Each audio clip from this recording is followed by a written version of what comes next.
Queremos agradecerte porque a pesar de las realidades que cada uno de nosotros hemos vivido a lo largo o corto de nuestra vida, si estamos aquí, podemos decirlo por la fe en Cristo, que hasta aquí nos has ayudado y nos has sostenido.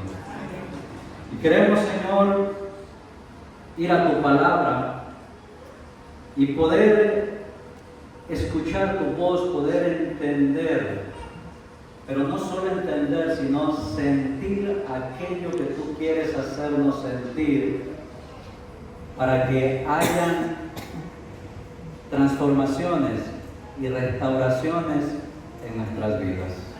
Así que clamamos para que tu Espíritu Santo ilumine nuestra mente y nuestro corazón al abordar la Biblia en este momento. En el nombre de Jesús. Amén.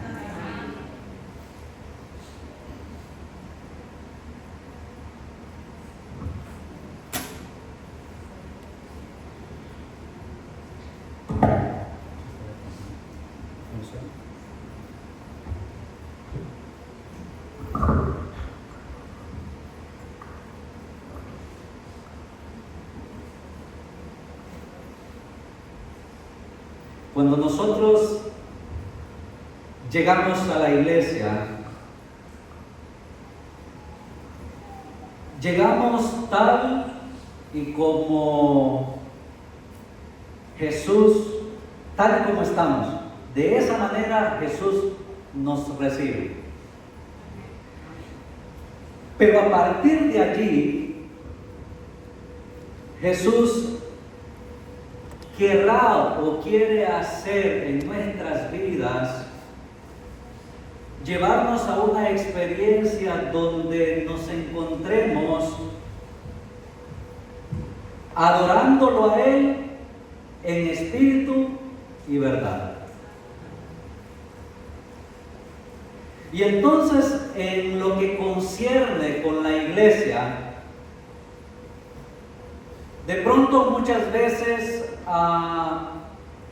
surgen comentarios, surgen pensamientos donde llegamos a una conclusión, y muchas veces esta conclusión es equivocada o es cerrada en relación a la adoración que como iglesia nosotros tratamos de darle a nuestro Señor, específicamente en lo que tiene que ver con la liturgia de la iglesia. Por ejemplo, por ahí de pronto usted ha escuchado pensamientos que dicen: es que la iglesia es aburrida. Es que en la iglesia adventista no se siente el fuego del Espíritu Santo. Y muchos, más de una persona, ha tomado la decisión de retirarse de las filas del adventismo en búsqueda del fuego del Espíritu Santo en su vida. Y el propósito de esta mañana es compartirle a usted, si aquí, como iglesia y como de tal manera como funcionamos como iglesia, si es posible desde la perspectiva bíblica poder recibir el Santo Espíritu de Dios. Así como funcionamos, si estamos en lo correcto o si nos hemos desviado de los propósitos divinos o de los principios bíblicos encontrados. Así que vamos a poder hacer un breve recorrido en cómo actúa o cómo vemos a lo largo de la historia hasta hoy actuando al Espíritu Santo. La palabra griego para Espíritu Santo es Paracleto. Así que vamos a tratar de, con la ayuda de Dios, identificar en la Biblia algunas señales bíblicas de la manifestación del Espíritu Santo sobre la iglesia. Este es un primer tema de 3 que con la dirección de Dios estoy tratando de construir.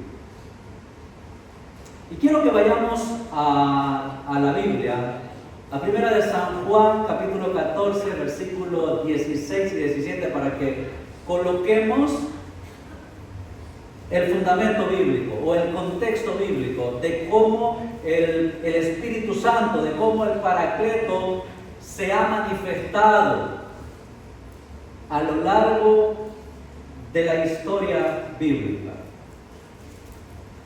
¿Lo tenemos? San Juan capítulo 14, versículos 16 y 17. Voy a pedir que pasen a la siguiente presentación, no tengo... Yo les pediré al Padre, y Él le dará, ¿qué dice? Paracleto, otro consolador, para que los acompañe, ¿cuánto?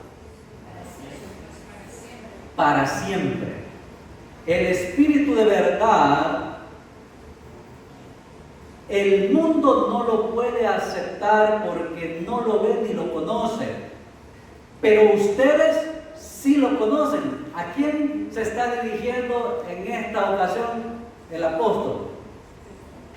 Se está refiriendo a los creyentes, a los que creen en Cristo Jesús. Dice, el mundo no puede aceptar porque no lo ven ni lo conocen, pero ustedes sí lo conocen, porque, ¿qué dice? Viven ustedes y estará en ustedes. Ahora, es interesante, siguiente, que al contrastar la Biblia, podemos verificar, podemos constatar que la Biblia asegura el ministerio divino del Consolador, el ministerio divino del Espíritu Santo a través de la misma historia de la iglesia. Siguiente. Cuando Dios reveló a Juan el futuro de su iglesia, presentado en 7 periodos, le advirtió y prometió que en cada etapa de la historia de la iglesia, el pueblo de Dios tendría la certificación, la garantía plena del direccionamiento especial del Espíritu Santo. Del direccionamiento especial del Espíritu Santo en cada etapa de la iglesia. Y por eso es que el texto comúnmente comienza diciendo, termina, el que tenga oído, oiga lo que el Espíritu dice a la iglesia. Sin su ministerio, refiriéndonos al Espíritu Santo, sin su ministerio no hay esperanza concreta. Con su poder, todo lo prometido es logrado, pues Él es la fuente del poder tanto de la iglesia militante como de la iglesia triunfante. Tanto en Éfeso, Esmirna, Pérgamo, Tiatira, Sardis, Filadelfia, como la Odisea, es el Espíritu Santo quien comunica a estas iglesias, guiándolas, asistiéndolas, instruyéndolas y proveyéndole lo necesario según el contexto del tiempo parcial de cada iglesia. Su mensaje de esperanza y de fortaleza es evidente en el acompañamiento o en el seguimiento que el Espíritu Santo le da a la iglesia. Nunca hubo un tiempo en el cual el Consolador o el Paracleto haya estado desatento a la necesidad del rebaño a través de la iglesia, como lo prometió Jesús. Y de hecho, nunca lo habrá hasta que el Espíritu Santo presente a su iglesia ante nuestro Salvador Cristo Jesús el cuidado que Él mantuvo y trató de mantener sin mancha delante de su gloria con gran alegría, según Judas 24. Es decir, que el direccionamiento, el acompañamiento del Espíritu Santo para su iglesia es hasta que el Espíritu Santo lo presente delante de Cristo Jesús en ocasión de su segunda y gloriosa venida. En un tiempo donde las iglesias, y tenga en cuenta lo que ahora voy a mencionar, en un tiempo donde las iglesias, considerando específicamente los pentecostales y el catolicismo, presumen estar colmados del poder, excitados del poder del Espíritu Santo en sus diversas manifestaciones carismáticas, ha transversado la experiencia de la unción del Espíritu Santo.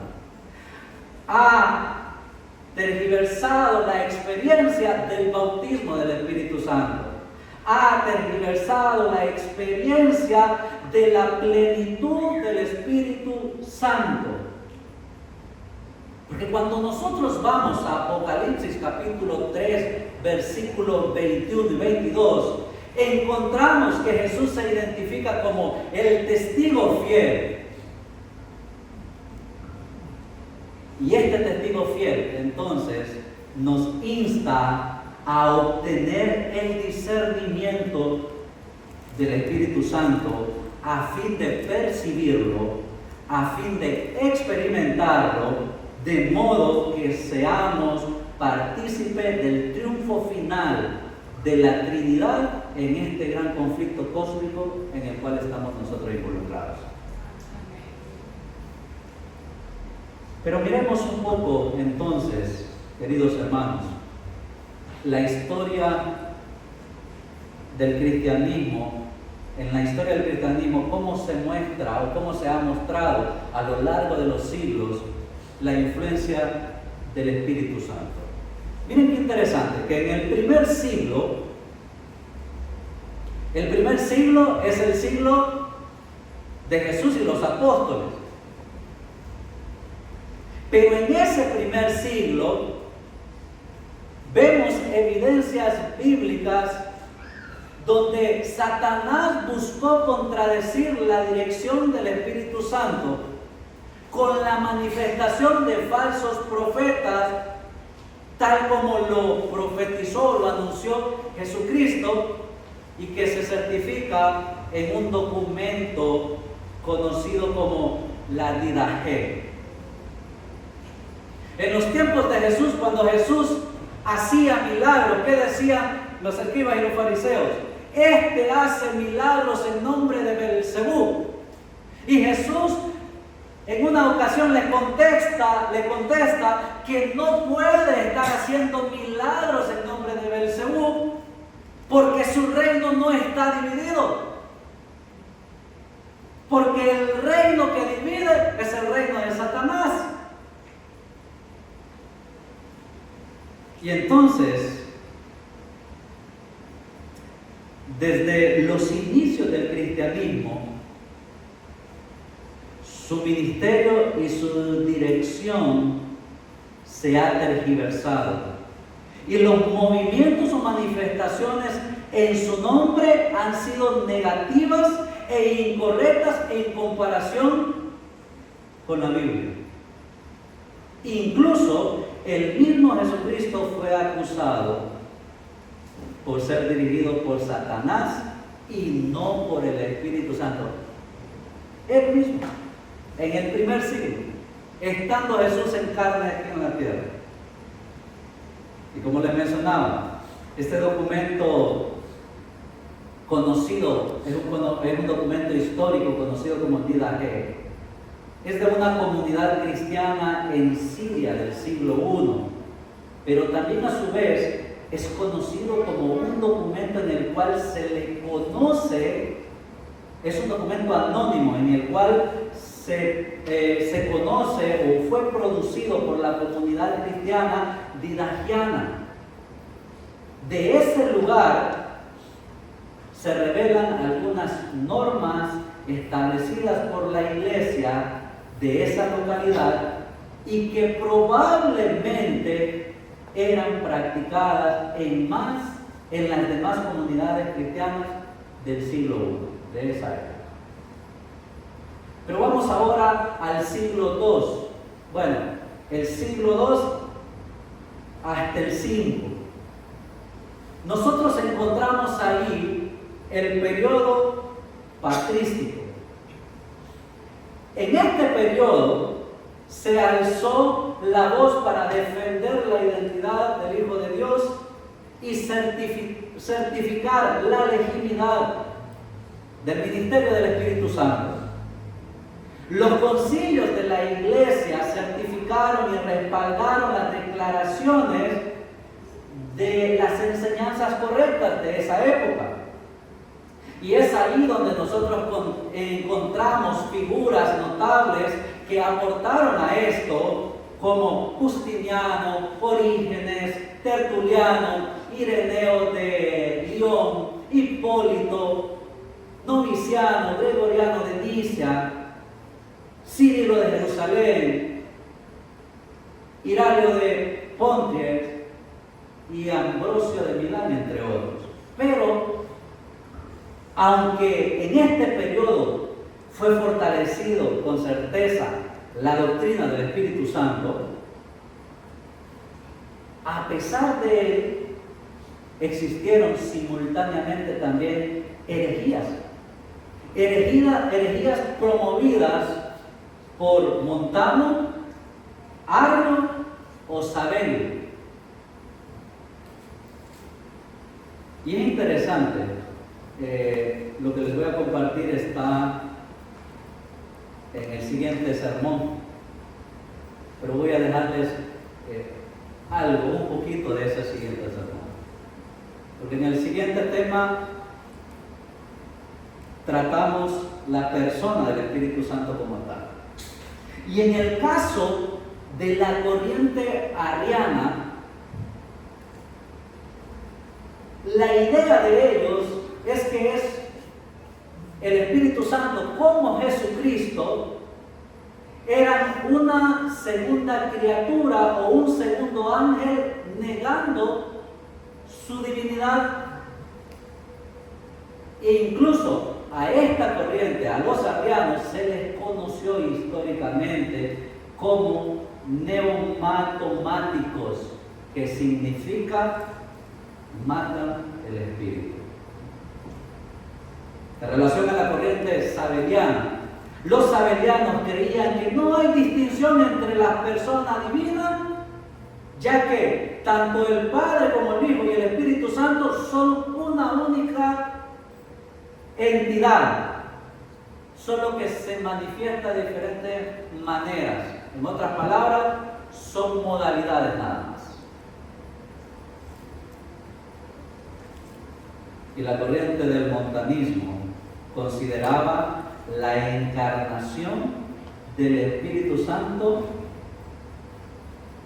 prometido a la iglesia, pero ellos enfatizaban el don de la profecía y manifestaciones carismáticas como los éxtasis como parte activa del cristianismo.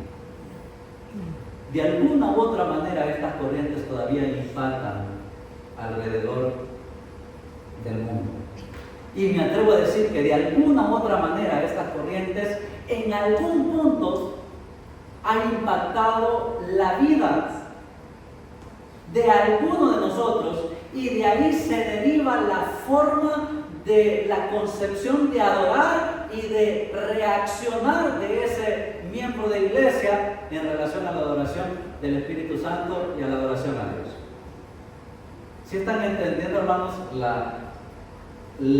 el impacto que causaron estas corrientes que surgieron entre el siglo II y el siglo V? Pero avancemos en la historia. Vayámonos al siglo VI y el siglo hasta el siglo XV. Es interesante que en este siglo se vislumbra, cuando leemos la historia, se vislumbra un renacer del cristianismo, de la cristiandad. Pero se advertía a los creyentes que todavía los 1270 años no habían pasado. Así que en el siglo, del siglo VI al siglo XV, encontramos una cristiandad que intentó, como un intento de formar una nueva teocracia, libre de tiranos y opresores. Pretendían ser guiados por el Espíritu Santo para establecer el reino de Dios. Es decir, encontramos un monopolio espiritual del clero romano en la interpretación de la Biblia y la participación del Espíritu Santo fuera de la sucesión apostólica. Y esto tiene una razón de ser, que ya la vamos a ver en un momento, por qué en este siglo actuaban de esa manera. Promovido principalmente por Wiscao y sus profetas allegados, junto con las pretensiones de un seguidor de él conocido como Tomás Munzer en el año 1468 a 1525. Este decía ser Juan el Bautista. Y como era el precursor del reino de Dios, a través de Jim Mattis y Jim Berkeson, quienes también declararon ser guiados por el Espíritu Santo para establecer el reino de Dios, pero no lograron eliminar en este tiempo el ministerio del Espíritu Santo. Es decir, ellos trataron de usurpar o de suplantar el ministerio del Espíritu Santo, adjudicándose que ellos habían sido llamados para preparar la segunda venida de Cristo Jesús. Establecieron entonces, miren qué interesante, que ellos, parte de esa manifestación que ellos decían que tenían del Espíritu Santo, establecieron en las plazas de la catedral, la plaza de la catedral la llamaban banquetes de amor. Y en esos banquetes de amor se llegó incluso hasta decapitar a ciudadanos, matar a ciudadanos que no gozaban con la popularidad del pueblo. Ellos, en nombre del Espíritu Santo, de la manifestación del Espíritu Santo, establecieron entre ellos las famosas comunidades de los bienes e introdujeron entonces la poligamia, que más adelante vendría a ser una fuerza y un credo de una iglesia en específico. Y estamos en el siglo del 6 al 5. Al 15. Vamos a la reforma y a la contrarreforma, que este es la etapa donde prácticamente fue acallado el cristianismo hasta el tiempo del fin, o sea, hasta lo que nos concierne hasta hoy. El Espíritu Santo actuó poderosamente y buscó conducir al pueblo de Dios varios reavivamientos se manifestaron, pero no todos esos reavivamientos procedían del Espíritu Santo. Y ya vamos a ver cuáles fueron esos reavivamientos, en los cuales se notaba la influencia del Espíritu Santo en Europa, como también en el continente americano, en ese nuevo continente que estaba apenas floreciendo y cuyas bases fueron el cristianismo. Pero igualmente, en ese tiempo se mezcló lo correcto con lo falso. Y entonces, en Europa vemos a un hombre que usted y yo seguramente lo ha leído en algún momento, John Wesley. De John Wesley, de las ideas de John Wesley, surge el metodismo. Y este metodismo más tarde lo van a abrazar nuestros pioneros, del cual apareció también, de estas ideas de John Wesley, apareció el pentecostalismo. Imagínense desde dónde viene.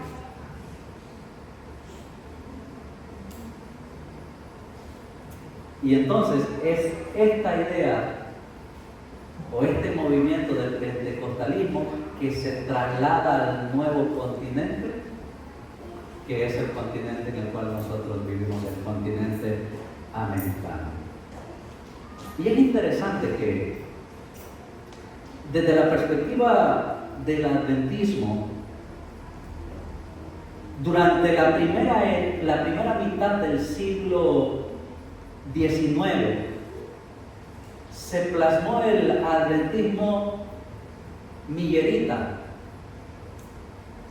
de Guillermo Miller, del cual a su tiempo, en la segunda mitad de este siglo, surge la Iglesia Adventista del Séptimo Día. ¿Y qué creen que pasaba con esto? Que las ideas, los pensamientos de nuestros pioneros inicialmente fueron mentiras. Por la gracia de Dios y a través de la guía y el estudio de la Biblia, ellos fueron encontrando más luz y fueron alineándose a la idea bíblica correcta.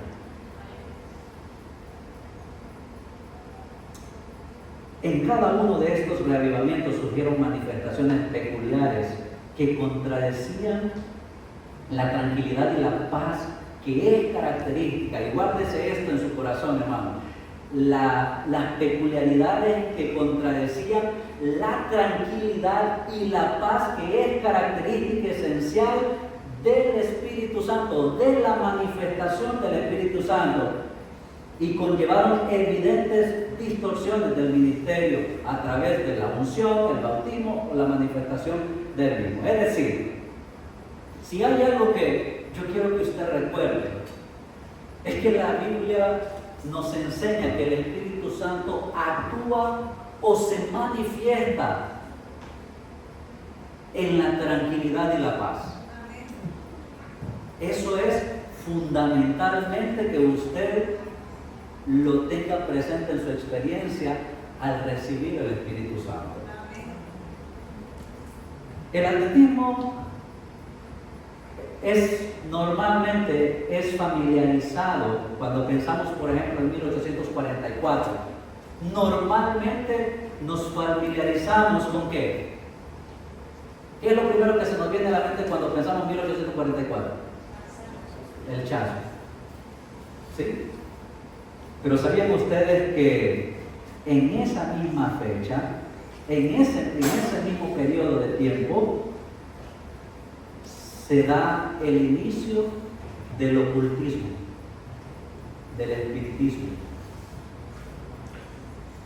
y del espiritismo moderno, es decir, que abarca hasta hoy? ¿Y por qué menciono esto? Porque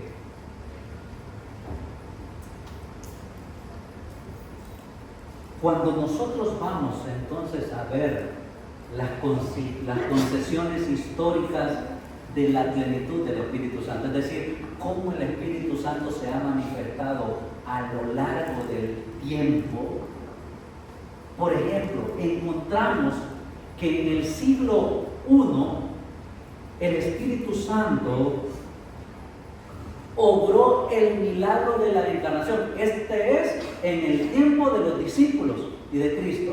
El Espíritu Santo obró el milagro de la encarnación de Jesucristo para habitar y salvar a los pecadores, según Mateo 1:18 y Juan 1:14. Ese mismo Espíritu ungió en el año 27 a Jesús en ocasión del bautismo. Y aquí yo quiero hacerles una pregunta que nos interesa a todos. En el contexto bíblico, cuando leemos la experiencia del bautismo de Jesús, ¿cómo fue el bautismo de Jesús? ¿Fue ruidoso? ¿Fue de excitación? ¿O fue un contexto en un ambiente de tranquilidad y de paz? ¿Qué percibimos al leer nosotros la experiencia del bautismo de Jesús?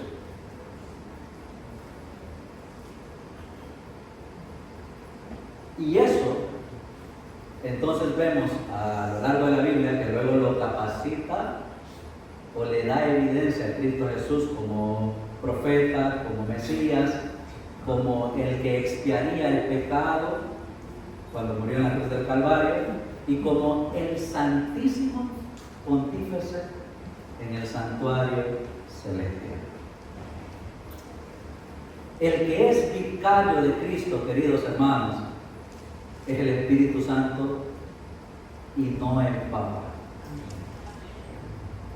El que es el vicario de Cristo aquí en la tierra es el Paracleto, el Consolador, que descendió en la plenitud de su iglesia judeo-cristiana durante el Pentecostés en el aposento alto. Y nuevamente aquí les pregunto, ¿cómo fue el ambiente en el contexto cuando los apóstoles reunidos en el aposento alto recibieron el Espíritu Santo? ¿Estaban en una dinámica de desorden, de ruido, de excitación? Estaban en la quietud.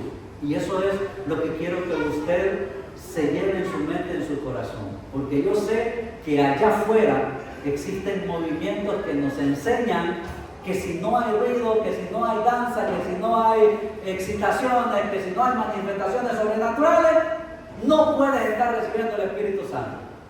Y eso no es bíblico. Es más, eso está asociado, según la historia, más al ocultismo, porque hay evidencia histórica de que esas acciones tienen que ver con ocultismo.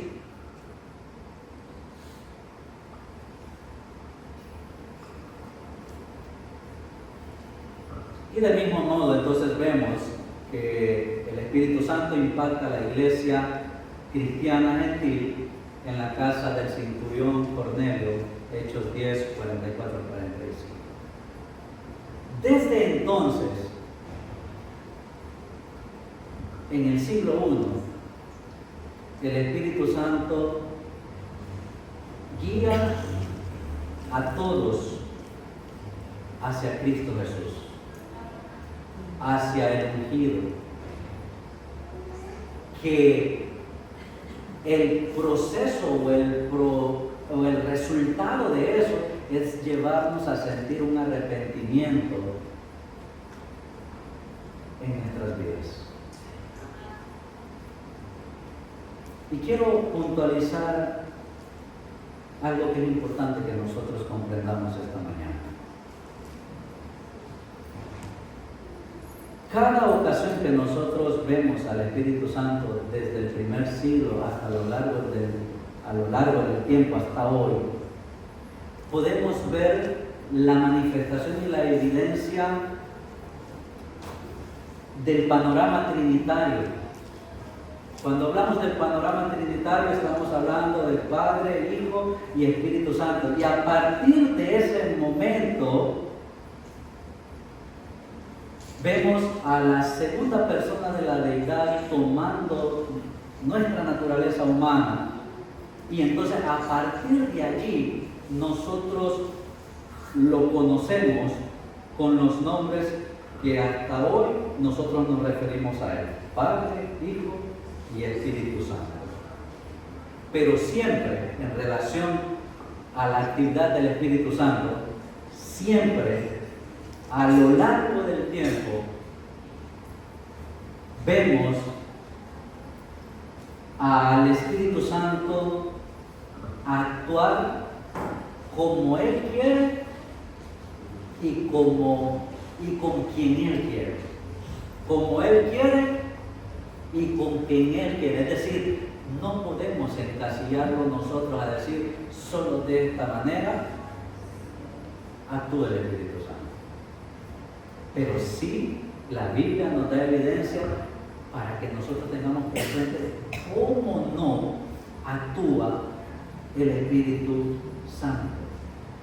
Y entonces, hermanos, quiero que rápidamente veamos lo que pensaban la actividad del Espíritu Santo en los otros siglos, porque el siglo que a nosotros nos interesa es el siglo I, porque ahí está Jesús y ahí están los discípulos, siglo I. Pero en el siglo del 2 al 5, miren qué interesante, creían que la plenitud del Espíritu Santo solo era recibida cuando se concedía únicamente a quienes optaran un estilo de vida ascético, es decir, disciplina, renuncia y autocontrol. En esta misma experiencia se encontraba un hombre conocido en la historia como Martín Lutero. Y cuando él estaba en un proceso de, ¿cómo se le llama? Haciendo penitencia, fue allí donde el Espíritu Santo le iluminó y él dijo: esto no puede ser así. Y se fue a la Biblia y entonces ahí encontró el gran tema de la justificación por la fe. Ya sea en la reclusión monástica, manteniendo el voto matrimonial, o renunciando al yo. De aquí de este concepto surge el celibato católico, porque ellos dicen: el Espíritu Santo no puede reposar en alguien que está teniendo intimidad sexual. Y por eso los que se deciden ser sacerdotes no pueden tener mujer, porque ese es el concepto. Incluso un concepto o una idea que todavía se experimenta o se vive dentro del catolicismo es que el Espíritu Santo, la plenitud del Espíritu Santo, solo lo pueden recibir los clérigos, solo lo pueden experimentar los sacerdotes, los papas, etc. Por eso es que ellos no promueven mucho el estudio de la Biblia personal entre ellos, porque ellos lo que promueven es: vengan a la iglesia, vengan a la misa, que allí en la misa el Espíritu Santo le reveló al Papa o al Padre lo que ha de ser de edificación para ustedes.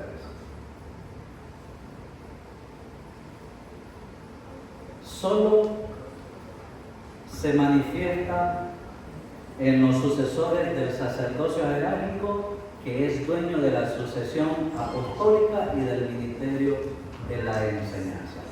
Y en el siglo del 15 al 17, entendían que la experiencia del Espíritu Santo, cuando recibían el Espíritu Santo, llegaron a eliminar el domingo y los días festivos.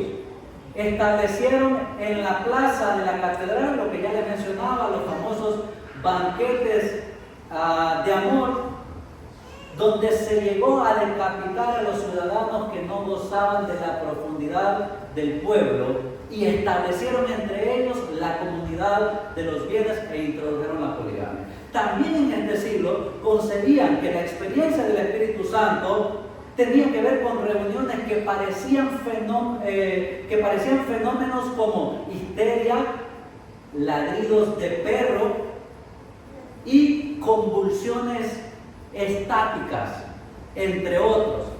Hay evidencia que en la comunidad de Camp Ridge, en Kentucky, en 1801, se congregaban más de 25,000 creyentes en esa etapa para experimentar al Espíritu Santo a través de esos fenómenos. ¿Y cómo concebía o cómo hemos concebido, qué conceptos hemos tenido desde el siglo XVIII en adelante hasta nuestros días?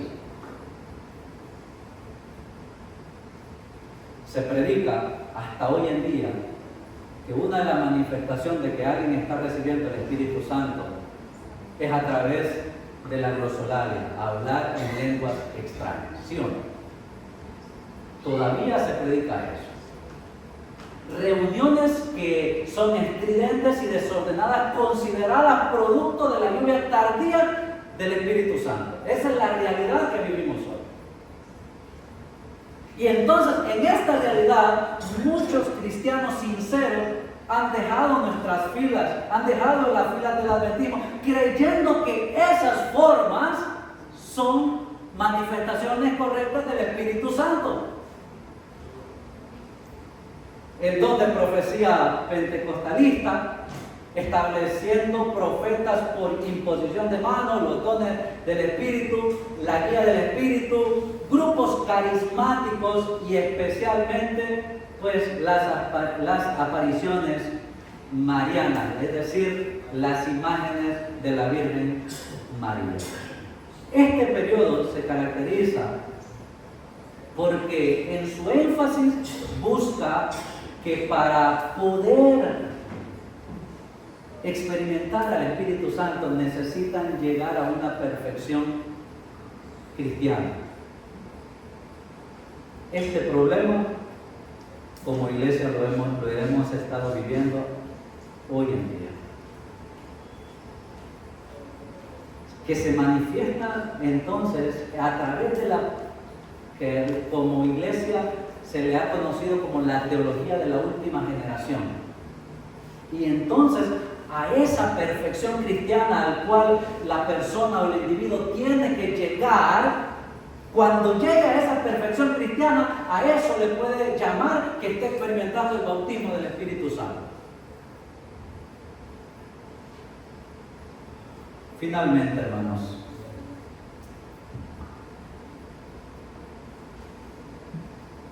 solo creo que sí, al finalizo.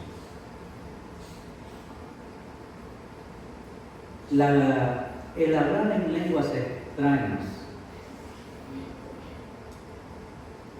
no sé qué pasó ahí. Bueno, el hablar en lenguas extrañas y los grupos carismáticos son fenómenos espirituales propios de nuestros días. Cada vez con más frecuencias y especularidad que atrae falsamente a muchos en la búsqueda de la unción del Espíritu Santo, en la búsqueda del bautismo del Espíritu Santo, y esta falsa convicción en sus practicantes aseveran vivir o experimentar la acción del Espíritu Santo cuyo origen histórico ha tenido desde 1844 una conexión espiritista o ocultista.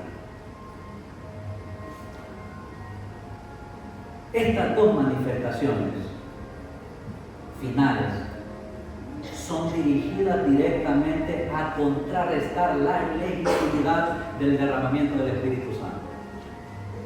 Así que usted y yo tenemos que estar vacunados. Usted y yo tenemos que estar sabidos que cuando en un lugar de reunión que se le llama cristianismo están apareciendo este tipo de eventualidades, no se está invocando al Santo Espíritu de Dios, se está invocando el espiritismo.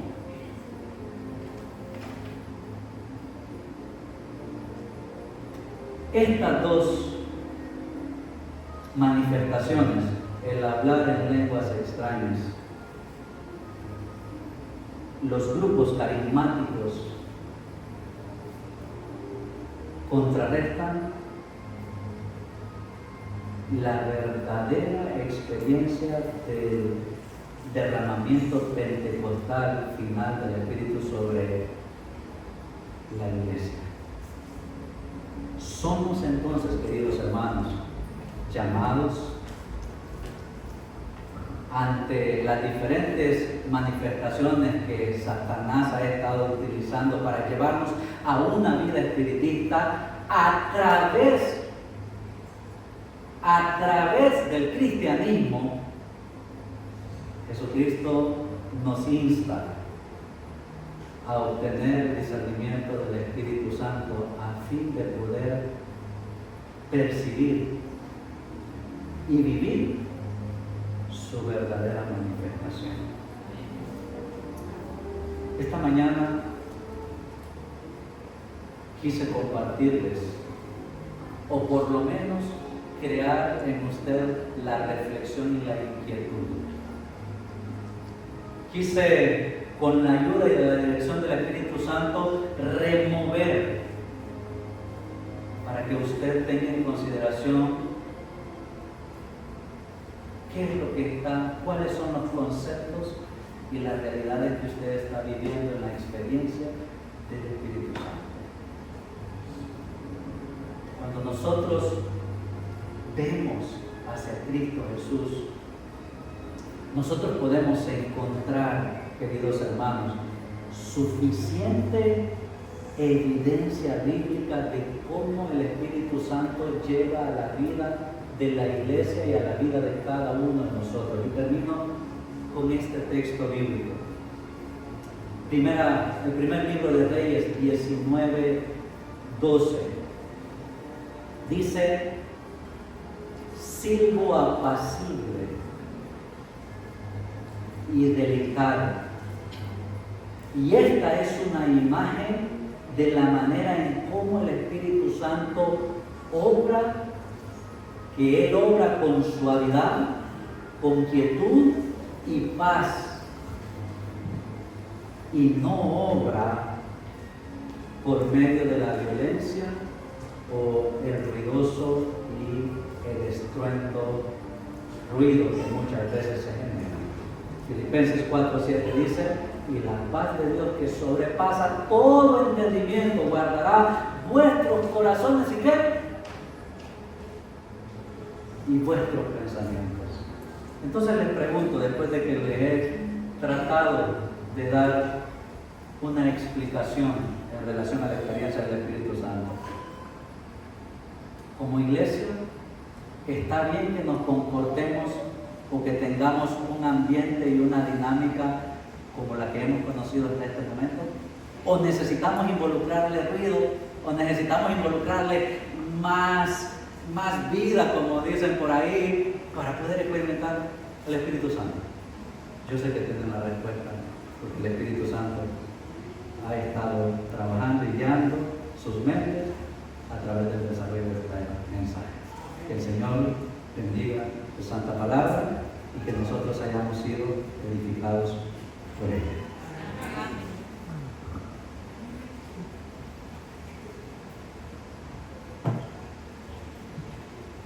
Gracias a nuestro pastor por este hermoso mensaje. Ahora los invito a ponerse en pie y vamos a finalizar con el himno 203.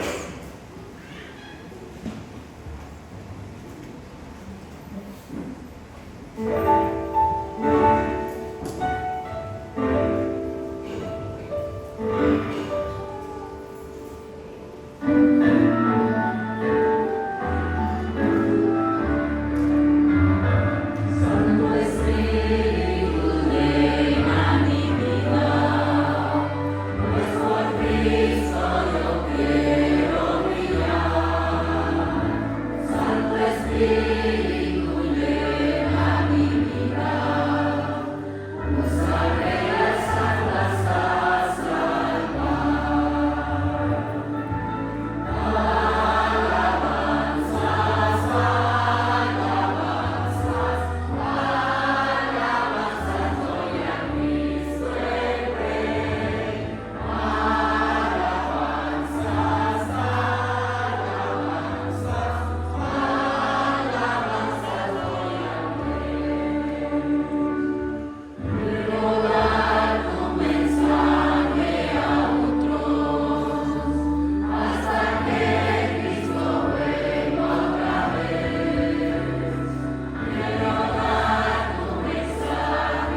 cada vez que la manifestación del Espíritu Santo actúe en la vida de ustedes o en la vida mía, debe de cumplir estrictamente dos principios bíblicos.